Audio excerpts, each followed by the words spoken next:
పితా పుత్ర పరిశుద్ధాత్మ నామమున ఆమేన్. ప్రియులారా, క్రీస్తు సందేశం అనే ఈ కార్యక్రమానికి మిమ్మందరినీ ప్రేమపూర్వకంగా ఆహ్వానిస్తూ ఉన్నాను.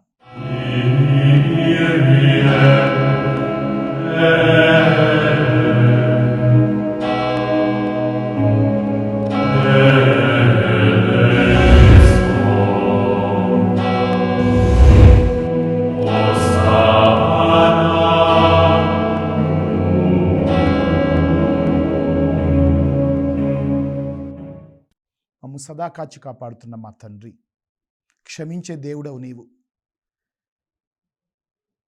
మేము కూడా మా తోటి వారిని క్షమించాలి అని చెప్తున్న గొప్ప దేవుడవు. సిలువుపై వేలాడుతూ కూడా ప్రభు వీరేమి చేయుచున్నారో వీరికి తెలియదని వారిని క్షమించండి అని ప్రాధేయపడ్డావు. ప్రభువా, ఈరోజు మేమందరం కూడా నీ వాక్యం ఆలకించడానికి సిద్ధపడుతూ మా పాపములు క్షమించమని నీ వాక్యము చక్కగా ఆలకించుకుంటూ అర్థం చేసుకుంటూ నీ యొక్క వాక్యమైన ఆహారాన్ని స్వీకరిస్తూ తద్వారా తోటి వారిని క్షమించే మంచి మనసును మాకు దయచేయమని, క్షమా హృదయాన్ని మాకు దయచేయమని మన ఆదరైన యేసయ్య అత్యంత శ్రేష్టమైన నామములో అడిగి వేడుకొనుచున్నాం తండ్రి, ఆమేన్. ఈనాటి ధ్యానాంశము, ఎందుకు మనం మన తోటి వారిని క్షమించలేకపోతున్నాం. మరి మత్తయి సువార్త 18వ అధ్యాయంలో 21, 22 వచనాల్లో పేతురు యేసయ్యను అడుగుతున్నాడు, ప్రభు, నా సోదరుడు తప్పు చేస్తూ ఉంటే ఎన్నిసార్లు క్షమించాలి ప్రభు? 7 సార్లా అంటున్నాడు. ప్రభు అంటున్నాడు, 7 సార్లు కాదు, 70 సార్లు క్షమించాలి. ప్రియులారా,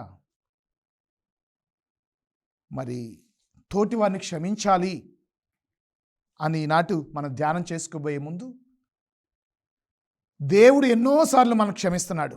మనం చేసిన ఘోరమైన పాపాలు మనమేమో దేవుని దగ్గరకు వచ్చి, అయ్యా నా పాపాలు క్షమించాయని దేవుని వేడుకుంటున్నాం. నెల నెలా కూడా మరి పాప సంగీతం చేసి నా తప్పిదములు క్షమించమని మరి కన్నీరు పెడుతున్నాం. ప్రభువుని క్షమించమని అడుగుతున్నాం, కానీ మన తోటి వారిని ఎందుకు క్షమించలేకపోతున్నాం? మనమేమో పెద్ద పెద్ద తప్పులు, మన తప్పులు యేసయ్య క్షమించాలి, కానీ చిన్న చిన్న తప్పులు కూడా మన తోటి వారిని మనం క్షమించలేకపోతున్నాం. ఒక మనిషిని చూస్తేనే మనకు అసహ్యం వేస్తుంది. ఒక మనిషి గిట్టని మనిషి వస్తుంటే, ఎదురు వస్తుంటే మనమే పక్కకు దొరికిపోతున్నాం, అసహించుకుంటున్నాం, పగ పెంచుకుంటున్నాం. ప్రియులారా, సిరాపుత్రుని యేసు జ్ఞాన గ్రంథము 27వ అధ్యాయంలో 30వ వచనాన్ని మనం చూసుకుంటే, ప్రియులారా, ఒక చిన్న మాట. సిరాపుత్రుడైన యేసు జ్ఞాన గ్రంథము 27వ అధ్యాయము. కోపము పగ అనునవి ఘోరమైన వంట. సిరాపుత్రుని యేసు జ్ఞాన గ్రంథము 27వ అధ్యాయం 30వ వచనం. కోపము పగ చాలా ఘోరమైనవి. 30వ వచనంలో, అలాగనే 28వ అధ్యాయము 2వ వచనం, నీ తోటి నరుని అపరాధములు నువ్వు మన్నించినచో నీవు మొరపెట్టినప్పుడు దేవుడు నీ పాపాలు మన్నిస్తాడట. ప్రియులారా, దేవుని క్షమించమని అడిగే మనం మన తోటి వారి పాపాలు క్షమించలేకపోతున్నాం. అసలు ముందు ఎందుకు మనం తోటి వారికి పాపాలు క్షమించలేకపోతున్నాం? ఒక ప్రశ్న వేసుకుందాం. కొన్ని కారణాలండి. ఎందుకు? ముఖ్యంగా మన ఇళ్లలోనే ఉంటారు మనం పన్నోళ్ళు. శత్రువులు ఎక్కడో ఉంటారంట, మన ఇళ్లలో తిరుగుతూ ఉంటారంట. మరి మన ఇళ్లలో వారిని, మనం అయిన వారిని, మన చుట్టుపక్కల వారిని ఎందుకు క్షమించలేకపోతున్నాం? ఫస్ట్, నంబర్ 1, మనమేదో గొప్ప పుణ్యాత్ములుగా ఫీల్ అయ్యి అసలు మనమేదో ఏ తప్పు చేయనట్టుగా వాళ్ళని క్షమించలేకపోయాం. ఏమండి, వాళ్ళు తప్పు చేశారు నిజమే, నువ్వే తప్పు చేయలేదా? ఏమండి, వాళ్ళు పాపం చేశారు కరెక్టే, మనం ఏ పాపం చేయలేదా? మనం కూడా పాపాత్ములమే అని గుర్తెరిగి దేవుడు మన పాపాలు క్షమిస్తున్నాడు అని తెలుసుకొని మనం వారి పాపాలు క్షమించాలి. యోబు గ్రంథంలో 7వ అధ్యాయం 17వ వచనం. చాలామంది గొప్ప పునీతులుగా ఫీల్ అవుతుంటారు. ఒకసారి ఒక ఆవిడ పాప సంగీతం చేయడానికి వచ్చి అసలు రాకముందే, స్వామి నేను అసలు ఏ పాపం ఎరగను స్వామి అంటుంది. నేను చెప్పా, పెద్ద పాపాంతురాలు నువ్వే అని చెప్పా. పాప సంగీతం చేయడానికి వచ్చంట, నేను ఏ పాపం చేయలేదు స్వామి. ఏమండి, even a just man since for 7 times. ఒక పుణ్యాత్ముడు కూడా 7 సార్లు తప్పు చేస్తాడంట. కానీ ఆమె వచ్చి అంటది, నేనే తప్పు చేయలేదు. మనం చాలామంది అలానే అనుకుంటున్నాం, అసలు మేమేం తప్పు చేయం, మేము పుణ్యాత్ములం, మేము గొప్పవాళ్ళం అని. అలా మన గురించి మనం అతిగా ఊహించుకుంటూ మనమేదో పుణ్యాత్మను అనుకుంటూ తోటి వారిని, మన ఇంటి పక్క వాళ్ళని, మన చుట్టుపక్కల వాళ్ళని, మన కుటుంబ సభ్యులని మనం క్షమించలేకపోతున్నాం. అందుకే యోబు గ్రంథం 7వ అధ్యాయం 17వ వచనం ఉంటుంది, నరుడు ఏపాటివాడు, ఆయన బండారం ఎంత, ఆయన ఎంత అంటాడు. యోబు గ్రంథం 38వ అధ్యాయం 4వ వచనంలో యోబు అంటాడు, నేను ఒక అజ్ఞానిని. యోబు గ్రంథం 25వ అధ్యాయము 4-6 వచనాలు, ఇదిగో దేవుని దృష్టిలో ఎవ్వరూ పుణ్యాత్ములు లేరు, మనందరం పాపాత్ములు. మరి మనం అతిగా ఊహించుకొని మనం తోటి వారిని క్షమించలేకపోతున్నాం. ప్రియులారా, నేను కూడా పాపాత్ముని అని తెలుసుకుంటే తోటి వారిని క్షమించడానికి ఎక్కువ అవకాశం ఉంటుంది. మొదటి సమూయేలు గ్రంథము 24వ అధ్యాయంలో 6-7 వచనాల్లో మనం చూస్తాం, సౌలు రాజు దావీదును చంపాలని ఎతుకుతా ఉంటే దావీదుకే సౌలు దొరుకుతాడు నిద్రపోతా. అయితే దావీదు సౌలును చంపడండి. దావీదు సౌలును చంపడం కారణం తెలుసా? నేను కూడా ఒకప్పుడు పాపాత్ముడిని కాబట్టి తనేదో పుణ్యాత్ముడు, ఈడు నన్ను ఎతుకుతున్నాడు నన్ను చంపడానికి అని చెప్పి తను చంపడానికి ముందుకు రాలా, క్షమించి వదిలేశాడు సౌలుని. ప్రియులారా, ఆదికాండం 45వ అధ్యాయంలో కూడా 5-8 వచనాల్లో ఒకప్పుడు తనని శిక్షించిన అన్నలు, ఒకప్పుడు తనని అమ్మేసినటువంటి అన్నలు, తన సోదరులందరూ కూడా తన దగ్గరకు వస్తే యోసేపు ఏమీ వాళ్ళ మీద పగ తీర్చుకోలేదండి, క్షమించేశాడు. నేను ఏ పాటి వాడిని, నేను కూడా తెలిసో తెలియక తప్పులు చేసే ఉంటా అని చెప్పి తను ఏ తప్పు చేశాడో తెలియదు అని తన అన్నలు మాత్రం క్షమించాడు. తన పట్ల కర్కటంగా ప్రవర్తించిన అన్నలు, తనని చంపేయాలని చూసిన అన్నలు, తనను అమ్మేసిన అన్నలు ఎదురుపడితే అవకాశం ఉన్నా కానీ అన్నల మీద పగ తీర్చుకోలా, కక్ష తీర్చుకోలా, క్షమించి వదిలిపెట్టాడు యోసేపు. ప్రియులారా, అంతటి శత్రువును సైతము క్షమించారు. మరి మనం కూడా, నేను కూడా పాపాత్ముడినే, నేను కూడా బలహీనుడినే, నేను కూడా అనేక తప్పులు చేసిన వాడినే, దేవుడు నన్ను క్షమిస్తున్నాడు అని గుర్తెరిగి తోటి వాడిని క్షమిద్దాం. రెండవదిగా ఎందుకు క్షమించలేకపోతున్నామంటే మనమేదో పెద్ద పుణ్యాత్ములు అని మొదటిసారి అనుకుంటున్నాం. రెండవదిగా ఇతరులను క్షమించడం వలన మనమేదో వాళ్ళ గొప్ప మేలు చేస్తున్నాం, ఏదో మన సొమ్మంతా వాళ్ళకి ఇచ్చేస్తున్నాం అన్నట్టు ఫీల్ అవుతున్నాం. ఏమంటే ఇతరులను క్షమించడం వల్ల వాళ్ళు కాదు లాభపడేది, మనమే. ఇతరులను క్షమించడం వల్ల వాళ్ళు ఏదో మేలు పొందుతారు అనుకున్నాం, నో, మనమే మేలు పొందుకున్నాం. ఓ పెద్ద బండరాయిని మన నుంచి దించేసుకుంటున్నాం. అందుకే నెల్సన్ మండేలా అంటాడు, నువ్వు నీ తోటి వారిని క్షమించలేకపోతే, నీవు నీ తోటి నరుని క్షమించలేకపోతే యు బెటర్ డిగ్ 2 tombs అంటాడు. 2 సమాధులు దవ్వుకో, వాడికొకటి నీకొకటి. నువ్వు క్షమించలేనప్పుడు చెరొక సమాధిలో పూడ్చివేయబట్టమే అంటాడు. ప్రియులారా, మరి ఇతరులను క్షమించటం మనకే మేలండి. ఇతరులను క్షమించడం ద్వారా ఏదో వాడికి మేలు చేస్తున్నామని ఫీల్ అవుతున్నాం, నో, మనకే మేలు. ఇంకొక మాట కూడా చెప్తాను, ఇతరులను క్షమించలేకపోతే ప్రియులారా చాలా నష్టాలు, మనం ఒంటరి వాళ్ళం అయిపోతాం. ఇతరులను క్షమించలేకపోతే మనమే మిగిలిపోతాం. ప్రియులారా, యోనా గ్రంథము 4వ అధ్యాయము 1వ వచనంలో యోనా దేవుడు నినివే ప్రజలందరినీ కూడా క్షమిస్తే దాన్ని తట్టుకోలేనటువంటి యోనా, ఆ నినివే ప్రజల్ని క్షమించలేనటువంటి యోనా ఆగ్రహంతో ఊగిపోతా ఉన్నాడు. ఒక్కడే ఊరు బయట ఒక్కడే కూర్చున్నాడు, ఒంటరి వాడైపోయాడు. తోటి వాడిని క్షమించలేకపోతే మన పరిస్థితి కూడా అంతేనండి, ఆగ్రహంతో ఊగిపోతూ ఉంటాం. ఆ కోపం, ఆ ద్వేషం మనలో పెట్టుకొని చివరికి బీపీలు షుగర్లు తెచ్చుకోవటమే మన పని. అందుకే తోటి వారిని క్షమించటం ఆరోగ్యానికి కూడా ఎంతో మేలుకరం. తోటి వారిని క్షమించలేకపోతే ఆగ్రహంతో రగిలిపోయాడు. తోటి వారిని క్షమించలేకపోతే నేనేవే బయటికి వెళ్ళి ఒక్కడే ఆడ కూర్చొని చూస్తూ ఉన్నాడు, ఆ గ్రామం కల్లి ఒంటరి వాడైపోతూ ఉన్నాడు. ప్రియులారా, తప్పిపోయిన కుమారుడు, చాలామంది అంటారు తప్పిపోయింది చిన్న కుమారుడు అన్నో, తప్పిపోయింది పెద్ద కుమారుడే. తన తమ్ముడు చేసిన తప్పుని క్షమించలేకపోతున్నాడు పెద్దవాడు, అందుకే ఇంటి బయటే నిలబడ్డాడు, ఇంట్లో కూడా రావట్లేదు. మనం వాళ్ళని క్షమించలేనప్పుడు మన పరిస్థితి కూడా అంతే, మనం కూడా బయటే నిలబడాలి. మనశ్శాంతి కోల్పోయాడా, అంత నాశనం చేసిన వచ్చినోడికి, అన్ని తప్పులు చేసి వచ్చినోడికి అంత ఫంక్షన్లా అని బయట మరి చేతులు నలుపుకుంటూ అటు ఇటు తిరుగుతూ మనశ్శాంతి లేకుండా పోతున్నాడు. అసంతృప్తి, వాడిగా అంత పాడు చేసి వచ్చినోడికా అని చెప్పి అసంతృప్తితో సొంత తమ్ముడిని క్షమించలేకపోతున్నాడు. సొంత తమ్ముడిని, తిరిగి వచ్చిన తమ్ముడిని అంగీకరించలేకపోతున్నాడు. చాలామంది పరిస్థితి కూడా ఇదేనండి. ఎందుకు? సొంత తమ్ముడు తిరిగి వచ్చాడని ఆనందపడుతున్న తండ్రి ఎక్కడ? తమ్ముడు తిరిగి వచ్చాడు, వాడికి ఎందుకు ఇవన్నీ అని, అసలు ఎందుకు అని చెప్పి ఆ పెద్ద కుమారుడు ఎక్కడ? ఆ పెద్ద కుమారుడు లాంటి వాళ్ళమే మనందరం. తోటి వాడిని క్షమించలేకపోతున్నాం, సొంత తమ్ముడిని క్షమించలేకపోవటం, మరి అసంతృప్తితో ఉండటం, మనశ్శాంతి కోల్పోవటం. తప్పిపోయింది వాస్తవంగా చిన్నవాడు కాదు, పెద్దోడే తప్పిపోయాడు, తిరిగి వచ్చాడు. అందుకే చిన్నవాడు దుడుకువాడేమో కానీ అసలు తప్పిపోయినవాడు పెద్దవాడే. ప్రైజ్ ది లార్డ్, హల్లెలూయా. ముఖ్యంగా ప్రియులారా, అవతల వాడు మనవాడే అనుకోవాలి. ఆదికాండం 13:8 అబ్రహాము లోతుతో అంటాడు, లోతు, మనం అయిన వారం, మన మధ్య జగడములు ఎందుకు, మన మధ్య కలహములు ఎందుకు? ఏమండి, మనందరం చాలామంది అయిన వారమేనండి. అటు తిరిగి ఇటు తిరిగి చుట్టాలమే. తోటి వారిని క్షమించుకోలేకపోతే, అయిన వారిని, సొంత బంధువుల్ని అంగీకరించలేకపోతే, ఆ పెద్ద కుమారులాగా సొంత తమ్ముడిని అంగీకరించలేకపోతే ఇంకెలా? అందుకే అవతల వాడు మనవాడు అనుకుందాం. మనవాళ్ళని కూడా పట్టించుకోవట్లేదు, మనవాళ్ళని కూడా క్షమించట్లేదు. అయినా సరే ప్రియులారా, సొంతవాడుగా అంగీకరిద్దాం.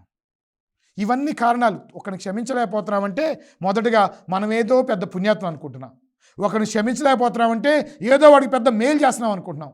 ఒకరిని క్షమించలేకపోతున్నామంటే ఇదిగో వాడు మనవాడే అని అనుకోలేకపోతున్నాం. ప్రియులారా, అవతల వాడు కూడా మనవాడే అనుకోవాలి, మన సొంతవాడు అనుకోవాలి. మరి మన మధ్య జగడములు ఉండకూడదు. మరి మన తోటి వాడిని క్షమించలేకపోతే పైన ఉన్నటువంటి దేవుడు మనల్ని ఎలా క్షమిస్తాడు? యేసయ్య సైతము, ప్రభు వీరేమి చేయించున్నారో వీరికి తెలియదు అని క్షమించిన వాడు, గొప్ప మార్గం, గొప్ప దారి చూపిన వాడు మన యేసయ్య. మరి ప్రియులారా, ఎందుకు మనం తోటి వారిని క్షమించలేకపోతున్నాం? నెల్సన్ మండేలా నల్లజాతి సూర్యుడు అంటాం. 20 ఏళ్ళు జైల్లో ఉండొచ్చాడు. బయటికి రాగానే సౌత్ ఆఫ్రికాకి అధ్యక్షుడయ్యాడు. తనను కొట్టినటువంటి అధికారులు, తనను హింసించినటువంటి అధికారులు తనకు సెల్యూట్ కొడుతూ ఉన్నారు. అధికారులు భయపడుతున్నారు, ఈయన ఇప్పుడు ప్రెసిడెంట్ అయ్యాడు, మన పని అయిపోయింది అనుకుంటున్నాడు. కానీ నెల్సన్ మండేలా అంటున్నాడు, మిమ్మల్ని అందరూ నేను అప్పుడే క్షమించేశాను. నేను అక్కడే జైల్లోనే మిమ్మల్ని క్షమించాను కాబట్టి దేవుడు నన్ను ఈ స్థాయికి దీవించాడు అంటున్నాడు నెల్సన్ మండేలా. తన మీద మరి అనేక విధాలుగా హింసించిన వారందరినీ కూడా నెల్సన్ మండేలా క్షమించాడు. 20 ఏళ్ళు నరకయాతన పెట్టారు వాళ్ళందరూ అధికారులు, అయినా వాళ్ళని క్షమించాడు. ప్రియులారా, క్షమించడం నేర్చుకుందాం, క్షమించడం అలవాటు చేసుకుందాం. క్షమించడం వల్ల గొప్ప ఊరట, క్షమించడం వల్ల గొప్ప మనశ్శాంతి, క్షమించడం వల్ల మనలో ఉన్నటువంటి భారం అంతా కూడా తొలగించుకుంటూ ఉన్నాం. క్షమించలేకపోతే అసంతృప్తి, క్షమించలేకపోతే ఒంటరిగా మిగిలిపోతాం, క్షమించలేకపోతే ఇదిగో ఆ పెద్ద కుమారులాగా మరి లేనిపోయినటువంటి భారాలు మీద వేసుకోవాల్సి వస్తుంది. కాబట్టి ప్రియులారా, తోటివారిని క్షమించాలి. శిరాపుత్రైన యేసు జ్ఞాన గ్రంథములో 28 అంటుంది, ఇదిగో నువ్వు తోటివారిని క్షమించకుండా దేవుని ఎలా అడుగుతావు నన్ను క్షమించమని? అందుకే పరలోక జపంలో కూడా మా యొద్ద అప్పుపడిన వారిని మేము మన్నించినట్లు మా అప్పులను మీరు మన్నించినాను. అంటే మేము ఎలా క్షమిస్తామో ప్రభువా మీరు కూడా మమ్మల్ని అలానే క్షమించండి. మనం తోటి వారికి క్షమించకపోతే ప్రభు మనల్ని క్షమించడు. కాబట్టి క్రైస్తవులకి చాలా ప్రధానమైనటువంటి లక్షణం క్షమించే మనస్తత్వం. యేసయ్య మనల్ని క్షమించాడు కాబట్టే ఈ రోజున కూడా మనం ఉన్నాం. దావీదు మహారాజు అంటాడు, అయ్యా నా పాపములు కనుక లెక్క పెడితే నీ ఎదుటి నిలబడే అర్హత నాకు లేదంటాడు. నా పాపములు కనుక లెక్కిస్తే నీ సన్నిధిలో నిలబడే యోగ్యత నాకు లేదంటాడు. నిజం. ఒక దావీదు కాదండి, మనకెవ్వరికి లేదు. మన పాపాలు లెక్క పెడితే, యేసయ్య మన పాపాలు క్షమించలేకపోతే మనకెవ్వరికి ఆయన సన్నిధిలో నిలబడే అర్హత లేదు. దేవుడు మనల్ని క్షమిస్తున్నాడు, యేసయ్య మనల్ని మన్నిస్తున్నాడు. మనం కూడా మన తోటి వారిని మన్నిద్దాం. చిన్న విరామం తీసుకొని విరామం అనంతరం తిరిగి వాక్యంలోనికి వద్దాం.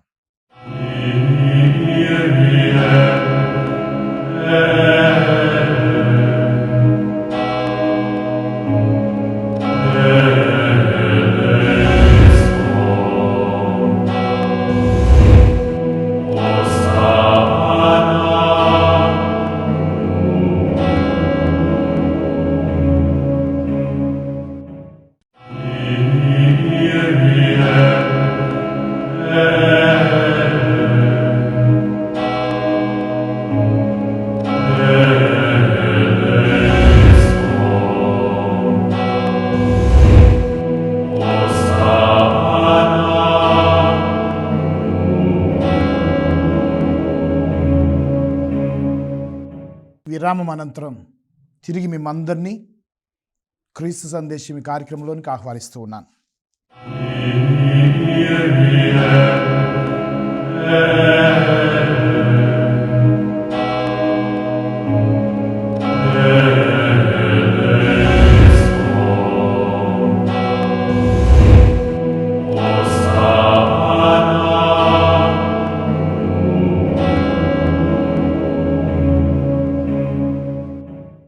ప్రియులారా, ఎందుకు క్షమించలేకపోతున్నామని ధ్యానం చేసుకుంటున్నాం. మనమేదో గొప్పగా పుణ్యాత్ములుగా ఫీల్ అయ్యి క్షమించలేకపోతున్నాం. మనమేదో వాళ్ళకి ఇచ్చేస్తున్నాను అని ఫీల్ అయ్యి మనదేదో వాళ్ళకి ఇస్తున్నామని చెప్పి ఫీల్ అయ్యి మనం క్షమించలేకపోతున్నాం. తోటివాడు మనవాడు కాదు అనుకొని క్షమించలేకపోతున్నాం. ప్రియులారా, మరి క్షమిస్తే ఏం జరుగుతుంది? క్షమించలేకపోతే మనం ఇంకా వచ్చే నష్టాలేంటి? కొన్ని విషయాలు ధ్యానం చేసుకుందాం. మార్కు సువార్త 11:25 నీవు ప్రార్థించినప్పుడు నీ సోదరిపై ఎవరి మీదైనా కోపం ఉంటే ముందు ఆ సోదరుని క్షమించి అప్పుడు ప్రార్థించి. మార్కు సువార్త 11:25 అంటే మన ప్రార్థన ఆలకించబడాలంటే ముందు తోటివారిని క్షమించాలి. నీ తోటివానిపై కోపం ఉంచుకొని, నీ తోటివానిపై ద్వేషం ఉంచుకొని నువ్వు చేసే ప్రార్థన ఆలకించబడదండి. ఒక ఆమెడ పంపు దగ్గర ఆడవాళ్ళతో గొడవ పడుతుంది. ముందు బిందెలు కొట్టుకున్నాయి, తర్వాత చేతులు తగులుకున్నాయి, ఏకంగా జుట్లు పట్టుకున్నారు. కరెక్ట్గా జుట్టు పట్టుకొని కొట్టబోయే సమయానికి ఒక ఆవిడ అంటుంది, మరియమ్మ అనే ఆవిడ, ఏయ్ గుళ్ళో గంట కొడుతున్నారు, పూజకి టైం అయింది, నేను ఇప్పుడు పూజకి వెళ్ళాలి, టైం అయింది, మాకు పూజకి వెళ్ళొచ్చి నీ అంతు తేలుస్తానే, నీ సంగతి తేలుస్తా అని చెప్పి పూజకి వెళ్ళింది. ఏమండి, ఏం దేవుడు ఆమె ప్రార్థన ఆలకిస్తాడండి? ఏం పూజలో పాలు పంచుకుంటుందండి? పూజకి వెళ్ళొచ్చి నీ అంతు తేలుస్తానది అంటే గుళ్ళో ఉన్నంతసేపు దాన్ని ఎలా పట్టుకోవాలి, ఎలా గోల్ చేయాలి, ఎలా రోడ్డుకి వెళ్ళాలి అంటుంది. నీ సంగతి తేలుస్తా, నీ అంతు తేలుస్తా అంటుంది. నో, నీ తోటి వాడిని క్షమించలేకపోతే దేవుడిని ప్రార్థన ఆలకించడం గుర్తుంచుకోండి. మొదటిది, చాలాసార్లు మనం అనుకుంటూ ఉంటాం, ఎందుకు నా ప్రార్థన ఆలకించబట్టలేదు, ఎందుకు నా ప్రార్థనకు సమాధానం రావట్లేదు. First forgive your neighbour. ముందు నీ పొరుగు వారిని క్షమించిన తర్వాత ప్రార్థన చెయ్యి. నీ ప్రార్థన ఆలకించబడుతుంది, నీ ప్రార్థన అంగీకరించబడుతుంది. మరొకటిగా మార్కు సువార్త 2:5-11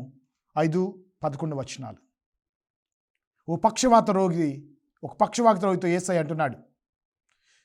మార్కు సువార్త 2:5 ఇదిగో నీ పాపములు మన్నించబడినవి. 11 నీ పడకనెత్తుకొని లేచి వెళ్ళు. అంటే ఒక అద్భుతాలు జరగాలి అంటే ముందు పాపాలు క్షమించబడాలి.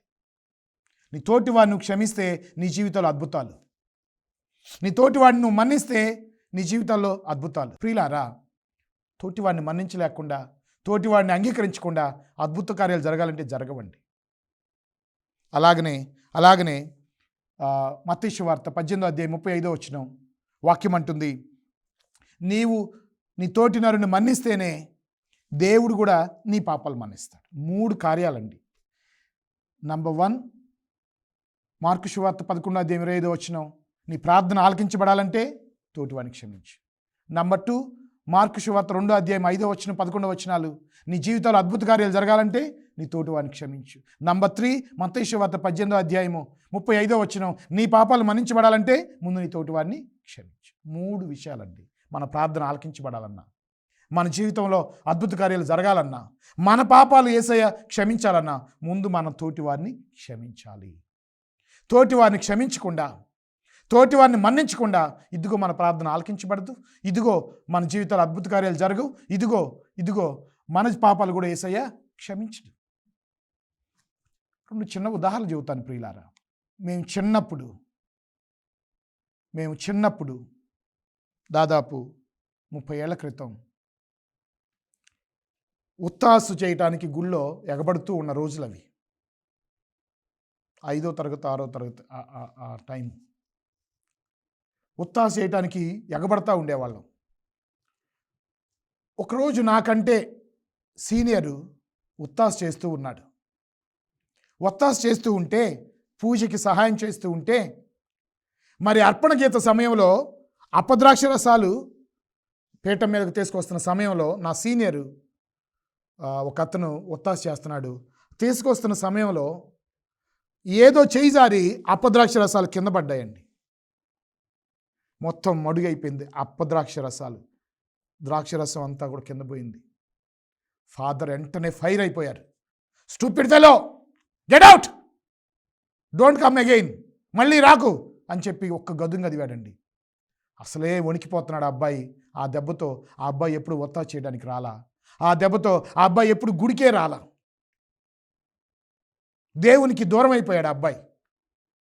ఆ రోజు ఫాదర్ గారు ఆ అబ్బాయి ఆ తప్పు చేశాడని గదివాడు. ఒత్తాసు చేయడానికి కాదు, గుడికి కూడా, దేవునికే దూరం అయిపోయాడు. మరొక 2 సంవత్సరాల తర్వాత నేను ఒత్తాసు చేస్తున్నాను. నేను ఆ అపద్రాక్ష రసాలు తీసుకెళ్తుంటే సేమ్ ఆ అబ్బాయి ఎలా జరిగిందో నాకు అలానే జరిగింది. అపద్రాక్ష రసాలు కింద పడ్డాయి. నాకు గుర్తొచ్చింది, 1 సంవత్సరం 2 ఏళ్ల క్రితం ఆ అబ్బాయిని ఎంత తిట్టాడో ఫాదర్ గారు. నాకు భయం వేస్తూ వణికిపోతున్నాను. ఫాదర్ గారు తిడుతున్నారు ఇప్పుడు నన్నని. వణుకుతుంటే ఫాదర్ గారు, అదే ఫాదర్ నా దగ్గరకు వచ్చి, my dear Bose, my dear boy, don't worry, భయపడబాక, డోంట్ వరీ, కమ్, మళ్ళీ అటువంటి జాగ్రత్త పడు, డోంట్ వరీ, కమ్ అని చెప్పేసి వణికిపోతున్న నన్ను, ఏం పర్లేదు, జాగ్రత్తగా ఉండని చెప్పాడు. అమ్మయ్యా, ఊపిరి పీల్చుకున్నాను. నన్ను క్షమించేశాడు ఫాదర్ గారు. చేసిన తప్పే అయితే ఫాదర్ గారు నా భుజమే చేయేసి డోంట్ వరీ, ఏం భయపడాల్సిన అవసరం లేదు అని చెప్పేసి నన్ను ప్రోత్సహించాడు. అది నాలో తెలియని ఒక ధైర్యం, తెలియని ఒక బూస్ట్. ఆ ఫాదర్ గారు అలా ప్రోత్సహించడం ద్వారా, నేను ఎంతో భయపడుతూ ఉంటే ప్రోత్సహించడం ద్వారా చూడండి, ఈరోజు నేను ఒక గురువుగా దేవుని సేవ చేయగలుగుతూ ఉన్నాను. అంటే క్షమించాడు, గొప్ప సేవకుడిగా మారాను నేను. క్షమించలేకపోయాడు, గదివాడు, అరిశాడు. ఆ అబ్బాయి చివరికి దేవుడికే దూరం అయ్యాడు. చూడండి, క్షమిస్తే ఫలితం ఎంత గొప్పగా ఉంటుందో, క్షమించలేకపోతే ఫలితం ఎంత ఘోరంగా ఉంటుందో చూడండి. 2 ఒకటే సంఘటనలు, 2 ఒకటే పొరపాట్లు. ఆ అబ్బాయిని క్షమించలేకపోయాడు, దేవునికి దూరం అయిపోయాడు. నన్ను క్షమించాడు, నేను దేవునికి మరింత దగ్గరై దేవుని సేవ చేయగలుగుతున్నాను. నీ తోటివారిని కూడా నువ్వు క్షమిస్తే గొప్పగా ఆశీర్వాదం. నీ తోటివారిని కూడా నువ్వు క్షమించగలిగితే, ఆ రోజు ఒకటే గురువు క్షమించాడు, నన్ను గొప్పగా దీవించబడ్డాను. క్షమించలేకపోయాడు, ఆ అబ్బాయి దేవునికి దూరం అయ్యాడు. ఈరోజు మనందరం కూడా తోటివారిని క్షమిద్దాం, తద్వారా దేవుని క్షమను కూడా పొందుకుందాం. పిత, పుత్ర, పరిశుద్ధాత్మ నామమున ఆమేన్.